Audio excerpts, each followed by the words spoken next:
Hello friends, welcome to i-TUTOR NCERT series. Today we are going to discuss Class 11 Geography NCERT Fundamentals of Physical Geography Chapter 13 Movements of Ocean Water. The ocean water is dynamic. Its physical characteristics like temperature, salinity, density and the external forces like of the sun, moon and the winds influences the movement of ocean water. Okay, so these are some of the factors which affect the movement of ocean water. Which are they? The temperature, salinity, density and the external forces like of the sun, moon and the wind influences. The horizontal and vertical motions are common in ocean water bodies. The horizontal motions refers to the ocean currents and waves. Okay, so the horizontal motions are especially mainly the ocean currents and the waves. The vertical motion refers to the tides. Okay, so the horizontal motions are ocean currents and the waves, and the vertical motion are tides. Ocean currents are the continuous flow of huge amount of water in a definite direction, while the waves and the horizontal motion of water. Okay, now waves are the horizontal motion of water. Okay, so what are ocean currents? The ocean currents are the continuous flow of huge amount of water in a definite direction. Okay, so that is called the ocean currents. But what are waves? Waves are the horizontal motion of water. Now, water moves ahead from one place to another through the ocean currents, while the water in the waves does not move, but the wave trains move ahead. The vertical motion refers to the rise and fall of water in the oceans and seas. Due to the attraction of the sun and the moon, the ocean water is raised up and falls down twice a day. The upwelling of cold water from subsurface and the sinking of surface water are also forms of vertical motion of ocean water. Okay, so first let's discuss about the waves. What are waves? Waves are actually the energy, not the water as such, which moves across the ocean surface. Water particles only travel in a small circle as a wave passes. Wind provides energy to the waves. Wind causes waves to travel in the ocean and the energy is released on shorelines. The motion of the surface water seldom affects the stagnant deep bottom water of the oceans. As a wave approaches the beach, it slows down.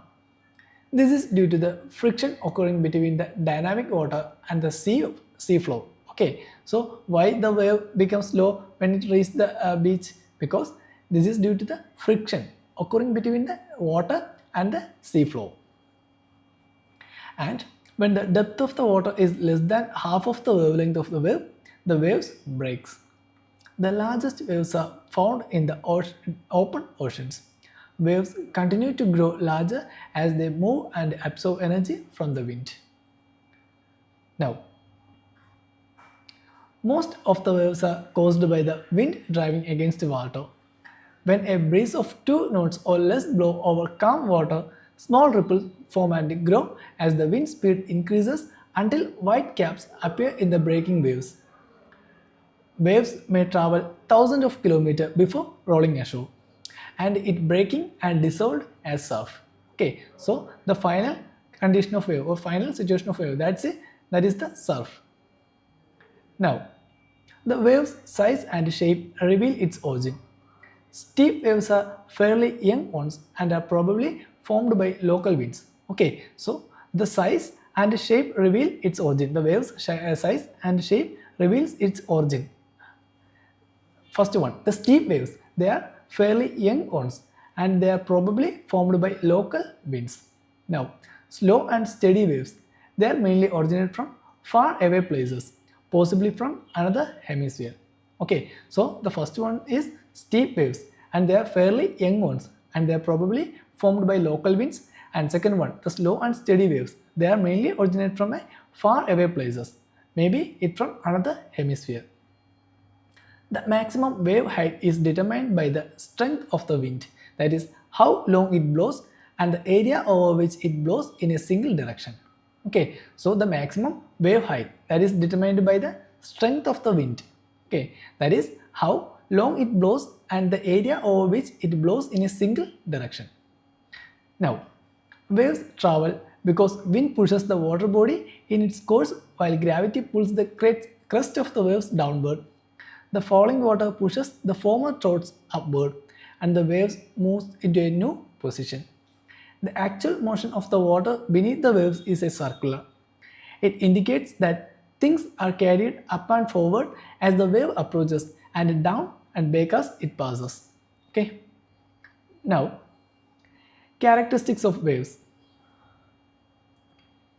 First one, the wave crest and the trough. What is this? The highest and the lowest point. Okay, the highest and the lowest point of a wave are called the crest and the trough respectively. Second one, height. Okay, wave height. It is the vertical distance from the bottom of a trough to the top of the crest of a wave. Okay, so that is the wave height. Okay, it's a vertical distance. Now, wave amplitude. It is 1/2 of the wave height. Okay, what is wave amplitude? It is 1/2 of the wave height. Now, wave period. It is merely the time interval between two successive waves crest or throats as pass a fixed point. Now, wavelength. It is the horizontal distance between two successive crests. Okay, so what is wavelength? It's a horizontal distance between two successive crests. Now, what is wave speed? It is the rate at which the wave moves through the water and is measured in knots. Okay, so the wave speed, it is measured in knots. Now, wave frequency. It is the number of waves passing a given point during a 1 second time interval. Okay, so that is called wave frequency. So that is about the wave. Now, next one is tides. What are tides? It is the periodical rise and fall of the sea level once or twice a day, mainly due to the attraction of sun and the moon, is called a tide. Okay, so what is called a tide? It's a periodical rise and fall of the sea level. That is mainly once or twice a day due to the attraction of sun and the moon. Okay, so this process or this is called tides. The movement of water caused by meteorological effects, that is winds and the atmospheric pressure changes, are called surges. Okay, so the movement of water caused by the meteorological effects, they are called surges. The surges are not regular like tides. The study of tides is very complex, spatially and temporally, as it has great variations in frequency, magnitude and height. The moon's gravitational pull to a great extent and to a lesser extent the sun's gravitational pull are the major causes for the occurrence of tides. Okay, so what are the major causes for the occurrence of tides? First one, the moon's gravitational pull to a great extent and to a lesser extent the sun's gravitational pull. Okay, so these are the major causes for the occurrence of tides. Another factor is centrifugal force. Okay, so what is centrifugal force? And this centrifugal force, which is the force that act to counterbalance the gravity. Okay, so the centrifugal force, that is which act the force that act to counterbalance the gravity, that is called a centrifugal force. Okay, so this is also caused for the formation of tides. Together, the gravitational pull and the centrifugal force are responsible for creating the two major tidal bulges on the earth. On the sides of the earth facing the moon, a tidal bulge occurs, while on the opposite side, through the gravitational attraction of the moon is less as it is farther away. The centrifugal force causes tidal bulge on the other sides. Now, the tide generating force is the difference between these two forces, that is the gravitational attraction of the moon and the centrifugal force. On the surface of the earth nearest the moon, pull or the attractive force of the moon is greater than the centrifugal force. Okay, so on the surface of the earth or on the surface of the earth, what happened? Nearest the moon, pull or the attractive force, that is greater than the centrifugal force. So what happened? There is a net force causing a bulge towards the moon. But at the same time, on the opposite side, the earth, the attractive force is less and it is further away from the moon and the centrifugal force is dominant. Okay, so the same time, first one, on the surface of the earth nearest to the moon, the pull or the attractive force, that is the moon is greater than the pull or the attractive force of moon is greater than the centrifugal force. So the net force causing a bulge towards the moon. Now, at the same time, the opposite sides of the earth, the attractive force is less as it is further away from the moon. So, the centrifugal force is dominant. Hence, there is a net force away from the moon. It creates the second bulge away from the moon. On the surface of the earth, the horizontal tide generating forces are more important than the vertical forces generating the tidal bulges. Okay, so that is about the tides. Now, the tidal bulges on wide continental shelves have greater height. Okay, so the bulges on the tidal bulges on the wide continental shelves, they have a greater height. When tidal bulges hit the mid-oceanic islands, they become slow. Okay, so when these tidal bulges they hit the mid-oceanic islands, they become low. The shape of bays and estuaries, also a coastline can also magnify the intensity of tides. Okay, so the shape of bays and estuaries along a coastline, they can also magnify the intensity of tides. Funnel-shaped bays greatly change tidal magnitudes. When the tide is channeled between islands or into bays and estuaries, they are called tidal currents. Okay, so when the tide is channeled between islands or into bays and estuaries, then they are called tidal currents. Okay. Now, types of tides.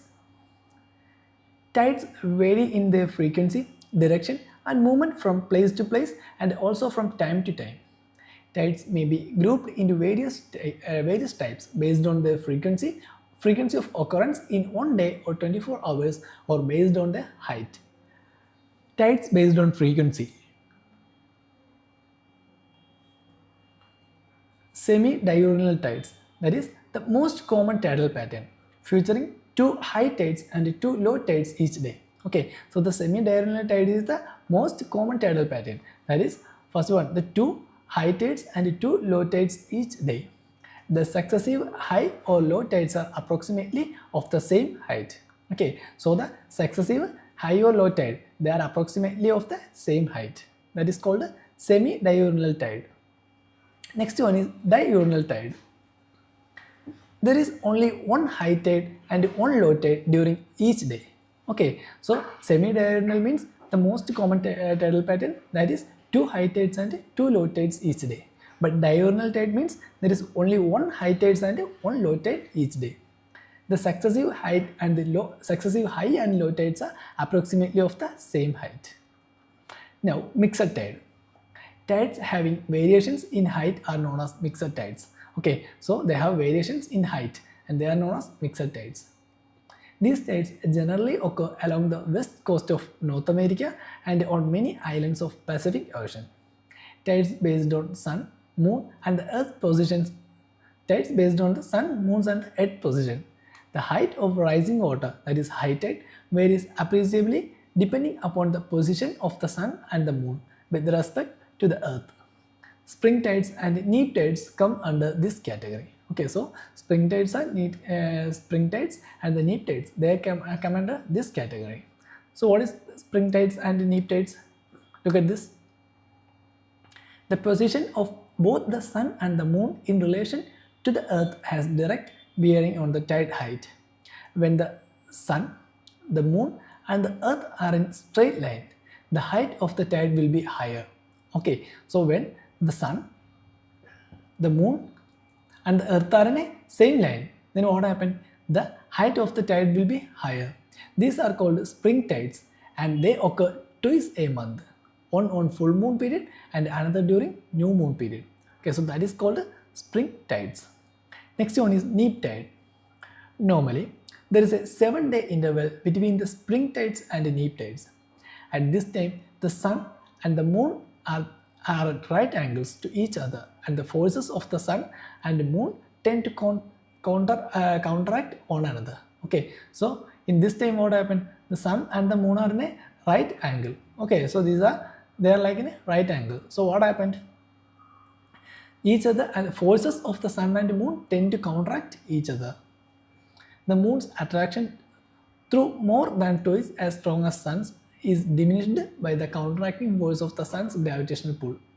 Once in a month, when the moon's orbit is closest to the Earth, that is perigee, usually high and low tides occur. During this time, the tidal range is greater than normal.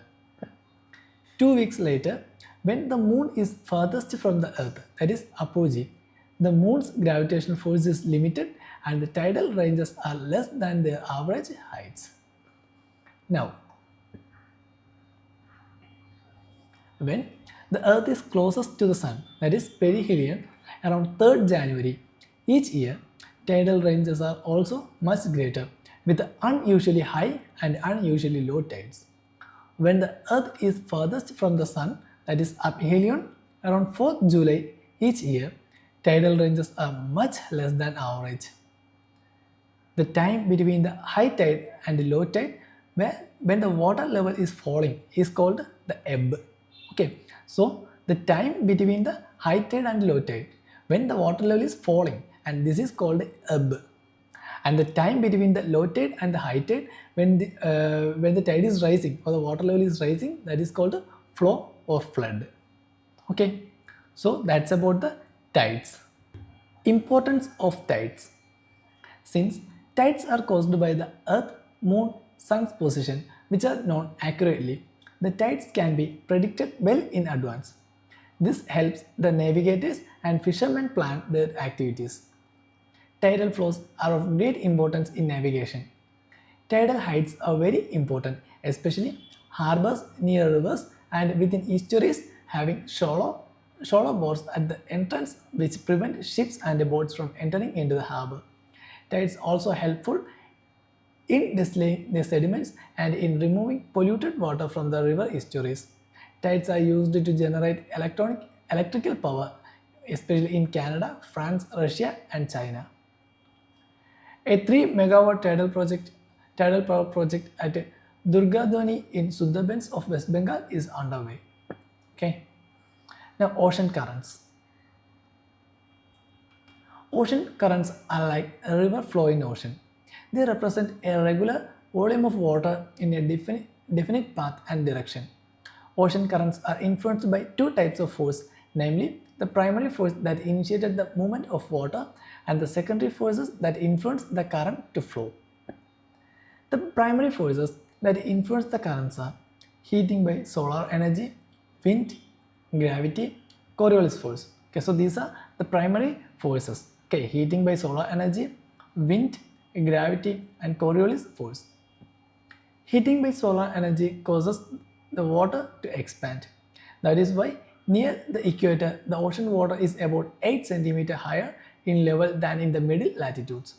This causes a very slight gradient and water tends to flow down the slopes. Wind blowing on the surface of the ocean pushes the water to move. Okay, so second one is the wind. The wind blowing on the surface of the ocean, it pushes the water to move. Friction between the wind and the water surface affects the movement of the water body in its course.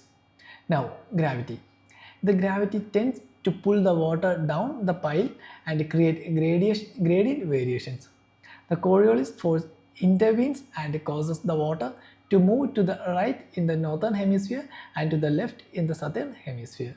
Okay, so we know the Coriolis force which moves the water in the right in northern hemisphere and to left in the southern hemisphere. These large accumulations of water and the flow around them is called gyres. These produce large circular currents in all the ocean bases. Now, differences in water density affect vertical mobility of ocean currents. Water with high salinity is denser than water with low salinity, and in the same way, cold water is denser than warm water.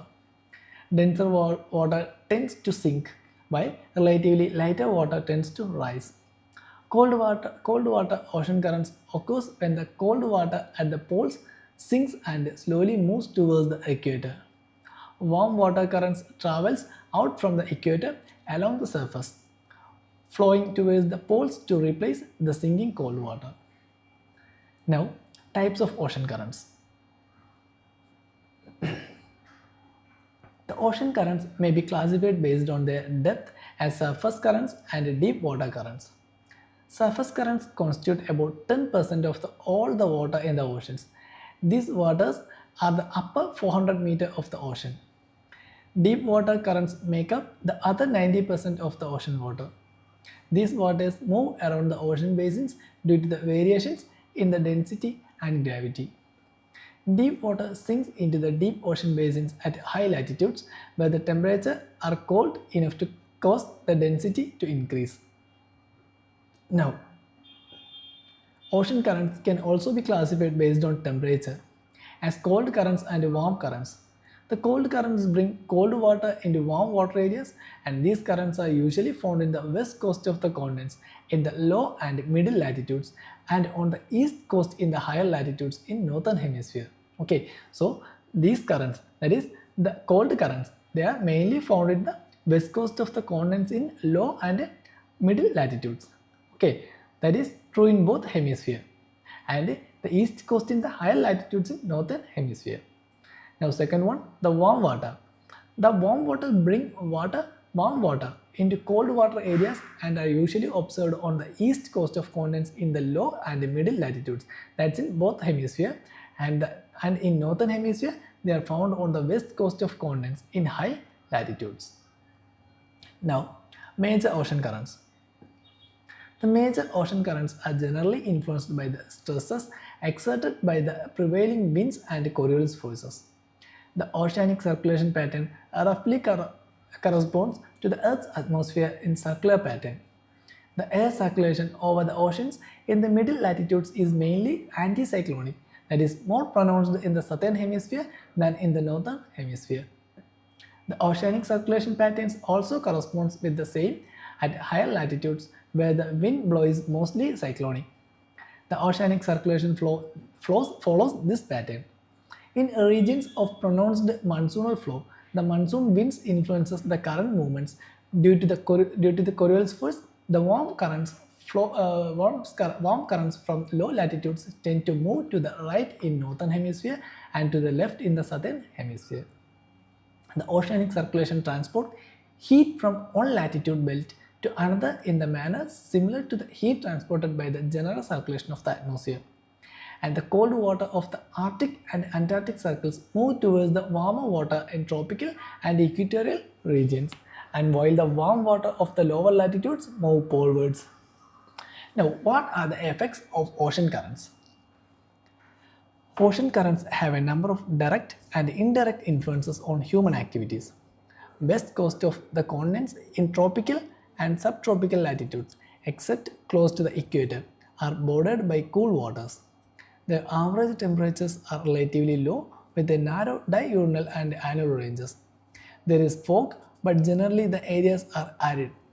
West coast of the continents in the middle and higher latitudes are bordered by warm water, which causes a distinct marine climate. They are characterized by cool summers and relatively mild winters with a narrow annual range of temperature. Warm currents flow parallel to the east coast of the continents in tropical and subtropical latitudes, and this results in warm and rainy climate. These areas lie in the western margins of the subtropical anticyclones.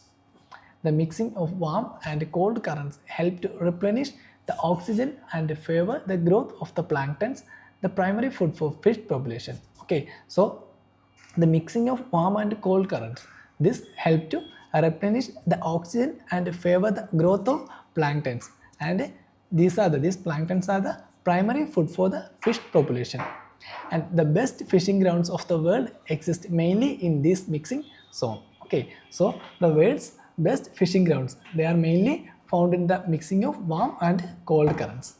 Okay, so that's about the chapter. If you have any doubts, you can comment below. For more videos, do like, share, subscribe.